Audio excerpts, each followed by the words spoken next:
दुर्घटना दुई जन मृत्यु होती बाइक स्लीप होगा पर उभय चढ़ीगला ट्रक दुर्घटना दैतारी थाना रासोल छक निकट में रासोल गाँवर दुई युवक आकाश जेना उत्तम बेहरा मृत्यु होती से बाइक जोगे जाऊा समय गाँ छक निकट में एक अटो साइड मारू से रास्ता उपर छिटिकी पड़ते तेज रास्त आसुवा एक ट्रक से चढ़ी जाता घटनास्थल में उभय मृत्यु होता मृतदेह व्यवच्छेद निमंते से आनंदपुर डाक्तखाना अणाई पुनः कही रखुचु जितेबाला दुई युवक गोटे बाइक रे जाउथिले बाइक टी स्लीप हो पड़ जा फल ट्रक टी चढ़ी जाइथिला घटना रे दुई जनकर जीवन जाइथिबार खबर आसुची दुर्घटना रे दुई युवकंकर मृत्यु होईची बाइक स्लीप होगा पर उभय ट्रक टी चढ़ी जाइछि। मत मो सान भाई कॉल करथिला कि मो कहला कि मु छकरे अछि बोली आ किणाकुणी कौन करने मत कॉल करथिला मु कहली यार किन ना घर को पड़ा तापर घर को आसिया बाटर बाड़े देती जानची ऑटो सहित बाइक एक्सीडेंट होपर ये पहला ट्रक पछाड़ू चढ़े देती। ए संपर्क में अधिक तथ्य दिलीप मिश्र आनंदपुर प्रतिनिधि हम सहित जोड़ी होती। दिलीप कौन रही तमाम सूचना आपण पाखे?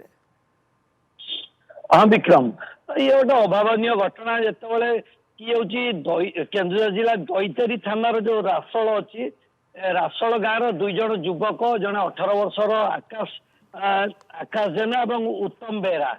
दुई जनाक गोटे बाइक नहीं गाँ छक को जाते जो छकटी की नरणपुर डुगुरी जो एक्सप्रेस हाईवे अच्छी से हाईवे रे अवस्थित से जीवा भितर गोटे ऑटो यात्रीवाही ऑटो से बाइक टी साइड मार देती दुई जनाक बाइक आरोही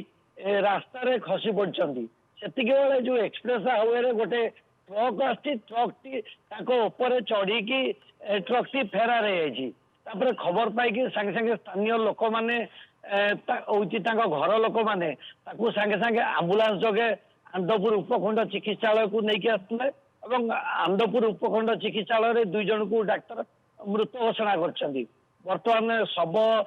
व्यवच्छेद आनंदपुर मेडिकल अच्छी गोटे परिवेश कांदकटा परिवेश सृष्टि होती घर लोक पहुंची बापा पहुंचती भाई पहुंचती मृतक जो आकाश अच्छी अल्प समय पूर्व भाई सहित कथा मु घर को जाऊँगी गोटे अभावन घटना हो जाए। विक्रम स्थानीय अंचल में घटना पर शोकर छा खेली जाइए कारण जितेबाला